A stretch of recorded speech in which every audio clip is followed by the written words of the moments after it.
Preparem o milho de pipoca e o antiácido, porque o Bananinho produziu mais um episódio desse folhetim que faz a novela das 9 parecer documentário do Discovery Channel.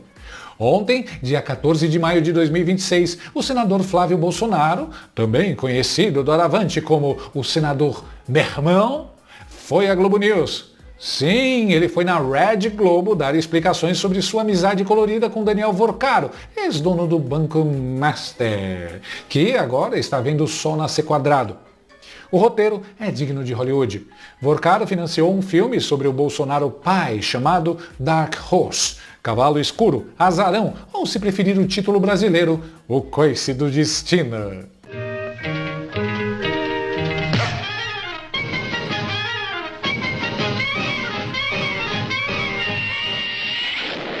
Vaza um áudio do Flávio chamando o banqueiro de meu irmão, aquele tom íntimo de quem divide um segredo ou um puxadinho no Rio de Janeiro.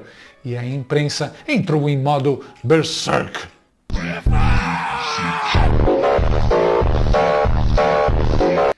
O Flávio tinha várias opções. 1. Podia ter ficado quieto na dele, comendo um chocolate. 2. Podia ter mandado uma nota padrão escrita pelo chat GPT da assessoria. 3. Podia ter feito a manobra Stalinácio, sumir, evaporar, viajar para o Uzbequistão para discutir a democracia relativa e só voltar quando o assunto esfriasse. Mas não! O senador Mermão resolveu ir direto para a Cova dos Leões, ao vivo, sem rede de proteção, com um bando de jornalistas que estavam há uma semana afiando os caninos para dar o bote. E foi aí que a mágica aconteceu. O leão da Globo News virou gatinho e a entrevistadora virou a tia da fofoca desmascarada. Flávio chegou com um script decorado. A relação era privada, contratual, sem dinheiro público, sem lei Rouanet, sem esquema. Era só um filme, gente. Coisa de artista.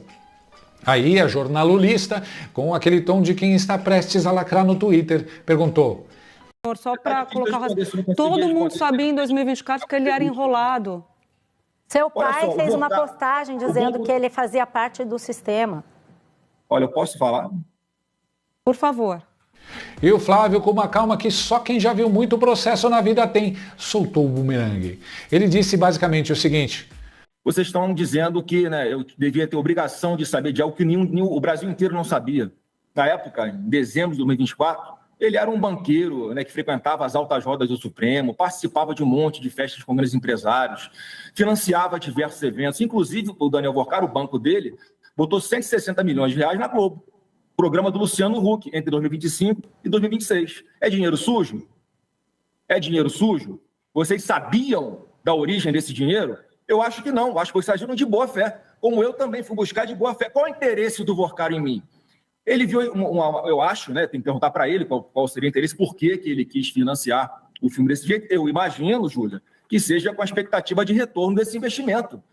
Porque ele bota um dinheiro, não fez doação, não está me fazendo favor. Eu, como senador da República, na oposição do governo, não era mais o presidente Bolsonaro. Eu não tinha absolutamente nada a oferecer em troca para ele, como tem a oferecer os integrantes do governo Lula.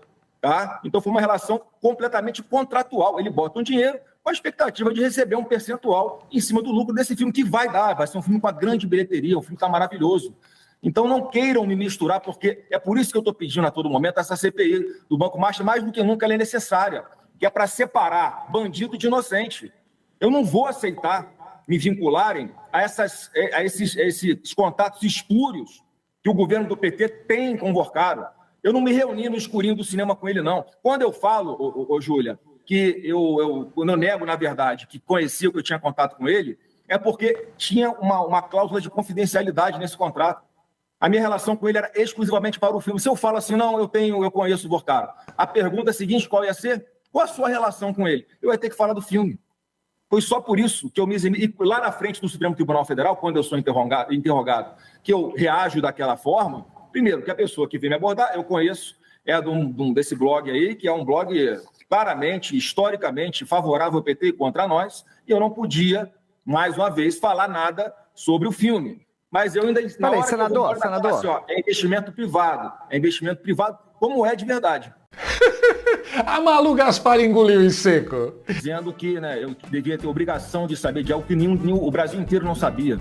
Na época, em dezembro de 2024, Ele era um banqueiro, né, que frequentava as altas rodas do Supremo, participava de um monte de festas com grandes empresários, financiava diversos eventos, inclusive o Daniel Vorcaro. Gente, imagina o silêncio no ponto eletrônico. O diretor de imagem deve ter tido um princípio de AVC.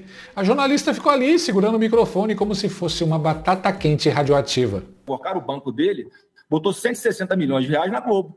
Programa do Luciano Huck entre 2025 e 2026. É dinheiro sujo? A câmera não mostrou os bastidores, mas eu aposto o meu fundo de garantia que tinha produtor tentando se enfiar dentro do frigobar.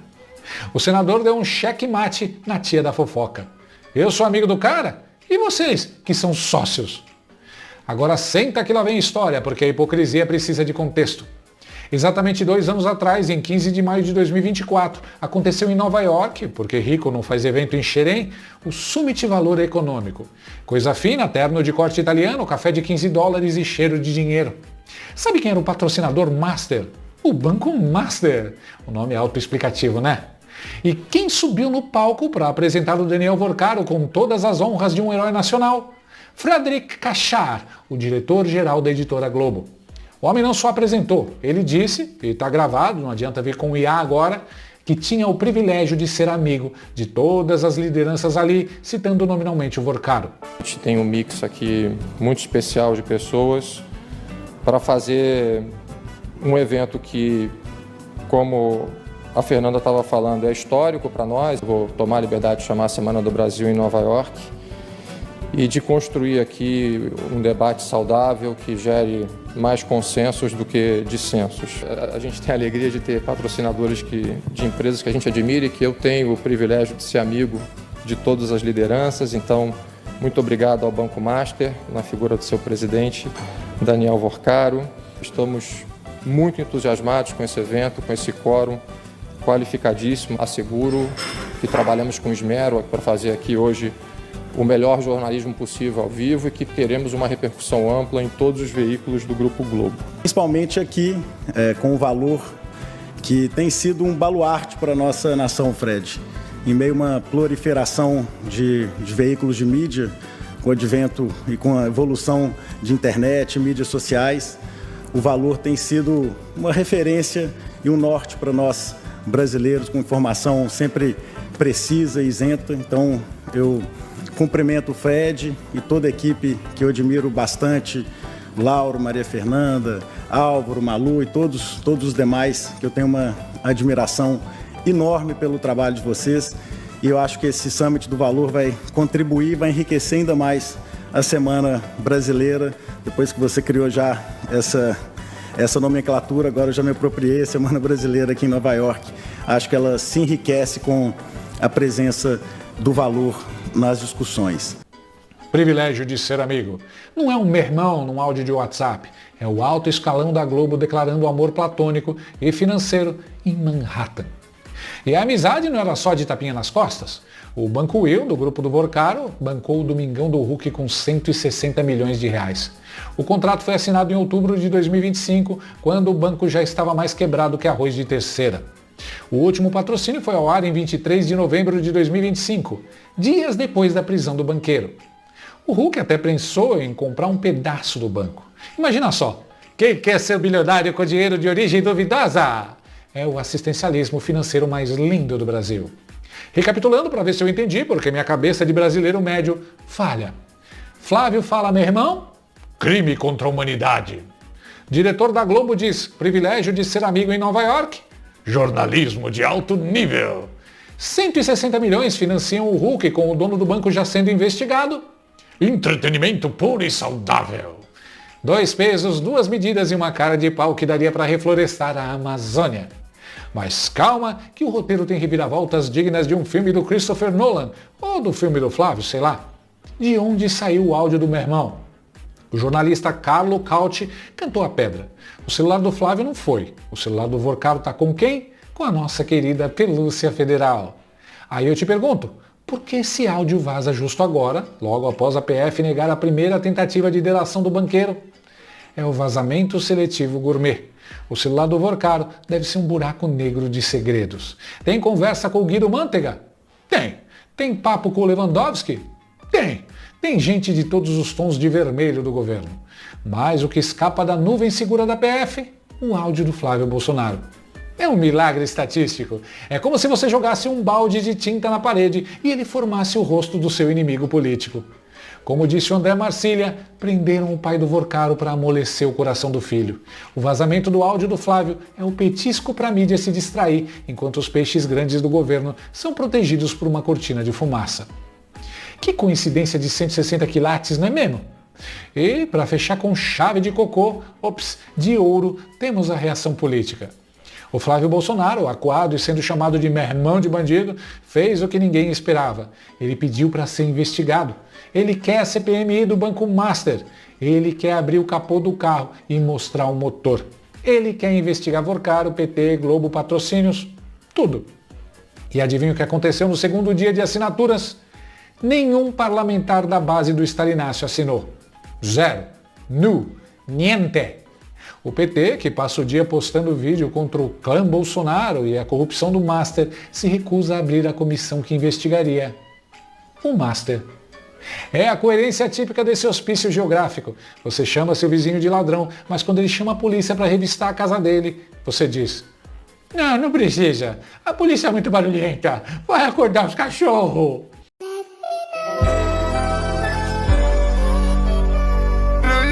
O Stalinácio, o rei da transparência, o paladino da ética, não deixa ninguém assinar. Por que será?